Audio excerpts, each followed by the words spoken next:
Ladies and gentlemen, we're here at the Scope Youth Summit 2025. We're attacking mental health today, and we have with us Larry Silva. Julian Romero. Alrighty. These three were the first three to come up and be willing to talk with me. But Larry, he's a returning guest from last year's Youth Summit.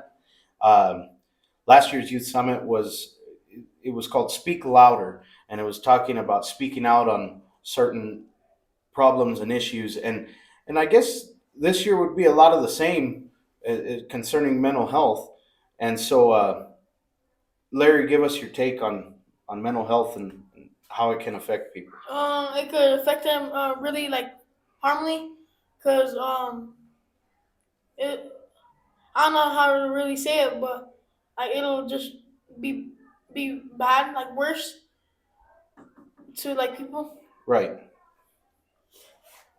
Mental health is a struggle.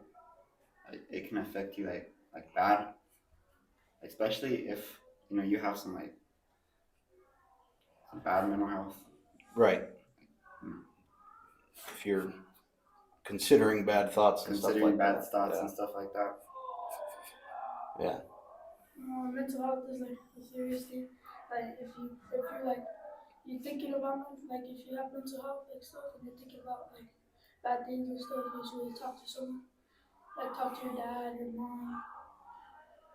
Yeah, and of course, in some instances, as there are even when I was in school, there's some kids that can't talk to their mom or dad because maybe they don't have some or whatever, and there's always a lot of mental health professionals that are within the schools now, which is really nice.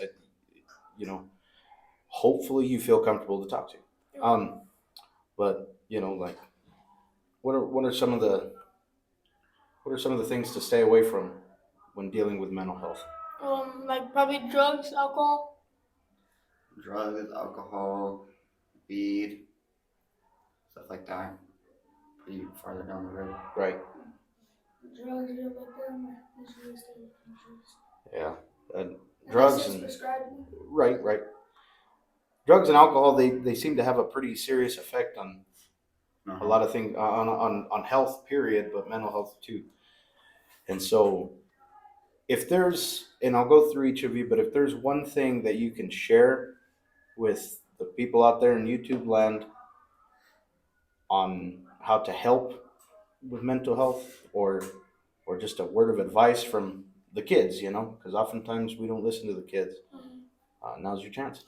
Probably go somewhere rehab or something. Stay off of it, and that's really it. Just don't go back to it.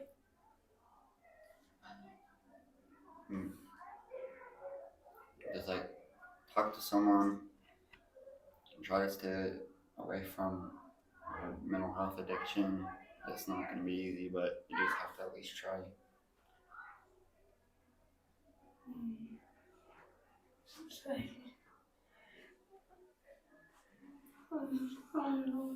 They pretty much cover all the bases. Yeah. Mental. The main thing here before I let you guys go is something that you said. Managing mental health isn't easy. It's not. And that's something that that's something that you shouldn't do alone. And that's where things like this, where it's, raising the conversation and getting everybody aware of it is really important, Yeah. because mental health can affect every and anybody. And maybe you just don't know it. Yeah. But, all right, guys, well, if you have anything else to say, the floor is yours. No, I don't. All right. So we're here with the fine young gentleman who was just from the last group that we recorded, and will give us some tips that you've used to help yourself. Some tips that I use to help myself for mental health is I talk to people, felt the need to to talk to people, to get it off my chest, because Mhm. stuff really lays down Mm-hmm. yourself. And and you have like confidence that you could get through like your addiction, whatever it is, And Seems like you got a pretty good friend group too. So I feel like that's pretty important as well. yeah, And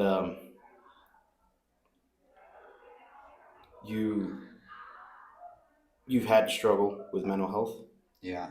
as you've stated, and it's a scary thing, isn't it? It really is, because when you're struggling with mental health, you feel the need that you don't belong Mm-hmm. where you're at now. And, like, you just want to end it or smoke your brain away or Right. kill you with alcohol or something. And those are all things that you had stated from the past group that are things you should probably stay away from when you're Yeah. dealing with mental health. Huh? Yeah. Yeah, that's kind of why I wanted to talk with you one on one. Is just because you seem like you're willing to share your story, Yeah. and I'm happy to hear that. Now, of course, being that this is a public channel, I won't ask you to do that. But these tips and tricks are very beneficial to somebody maybe your age that Yeah. is going through something similar. So, thank you. All right, we're back with another big group here at the Scope Youth Summit, and who do we have with us today? I'm Tatum Brown. I'm Michaela Padilla. I'm Ryan Crispy. I'm Janae Angel. I'm Alyssa Gonzalez. All right, so what are some of the things that you guys have learned today, girls have learned today in this youth summit? That everybody like goes through the same thing, even if we don't see it in like our own eyes. Everybody else is seeing it in their own way. And a lot of people don't know how to communicate their feelings. You don't have to be scared to share how you feel. A lot of people struggle with the same things. That's That's about it? Yeah. Okay. And so, since mental health is obviously the main topic, so how does mental health impact you all in some of your areas? Like I know Tatum plays basketball, and sometimes free throws are a little scary. You have to be confident in yourself, and you have to believe in yourself before anyone can believe in you. Sometimes you overthink like the competition that you have, and you feel like you won't be able to do it. But in reality, as long as you push yourself to your fullest, you'll be good. Sometimes you just learn how oh my god. You have to learn how to do with it and get past those challenges. If you overthink, then you're gonna end up doing what you're thinking about instead of doing what you're supposed to. Like, even if like you don't think like some people believe in you or you don't believe in yourself, like there's obviously gonna be somebody that's like believing in you and like trusting that you.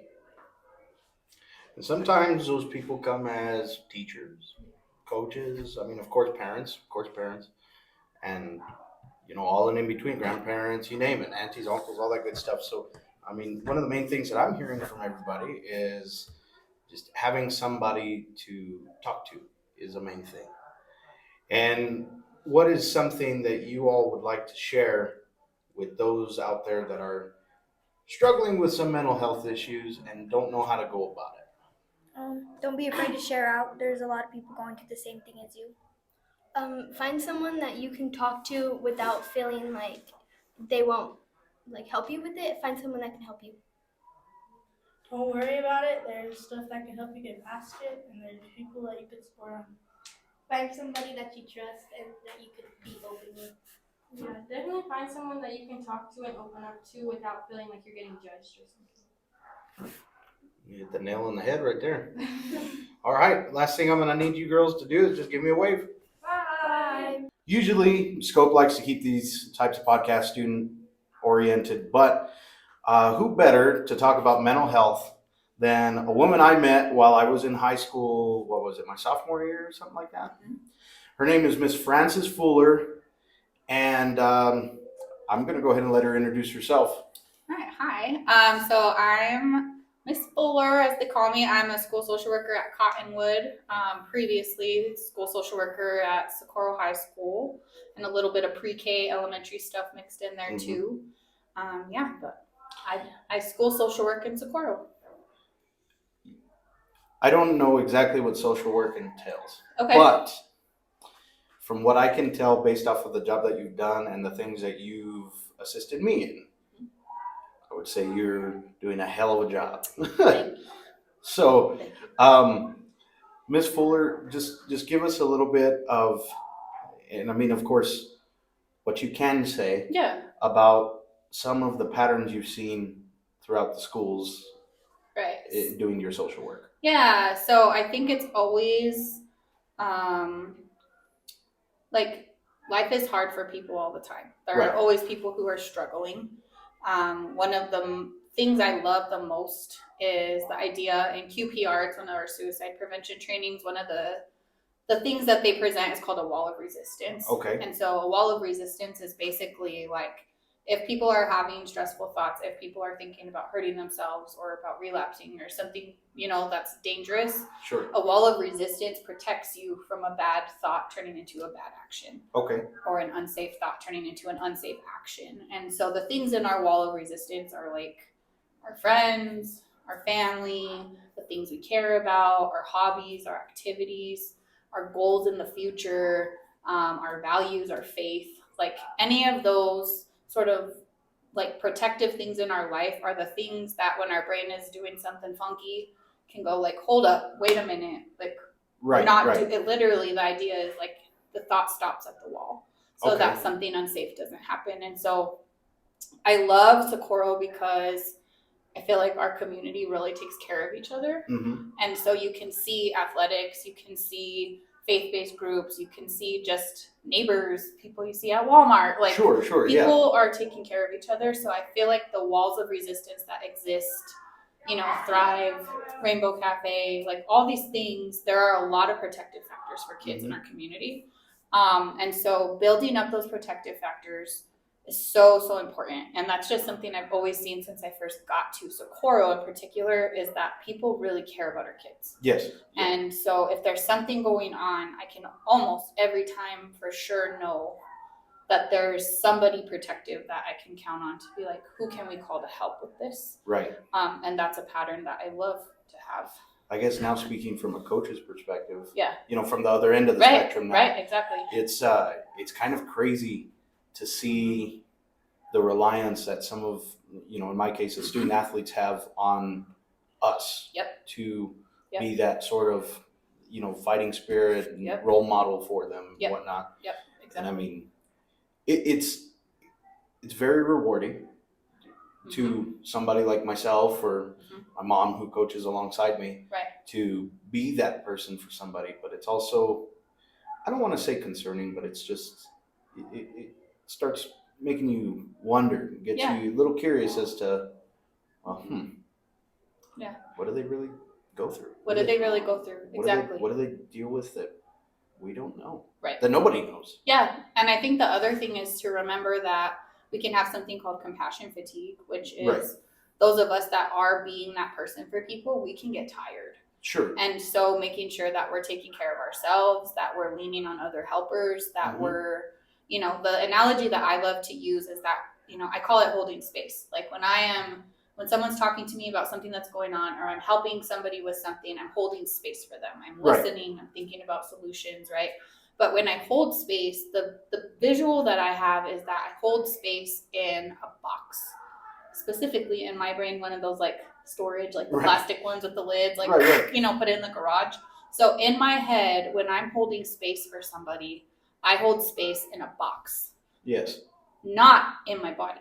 Right. Which is different, right? Because if you're holding it in your body, it's stuck. But if you're holding it in a box, you can put the box down, put a lid on the box, put the box somewhere safe. Well, see, and that's walk home. Right? That's somebody talking from, true experience and learning being a true professional about it.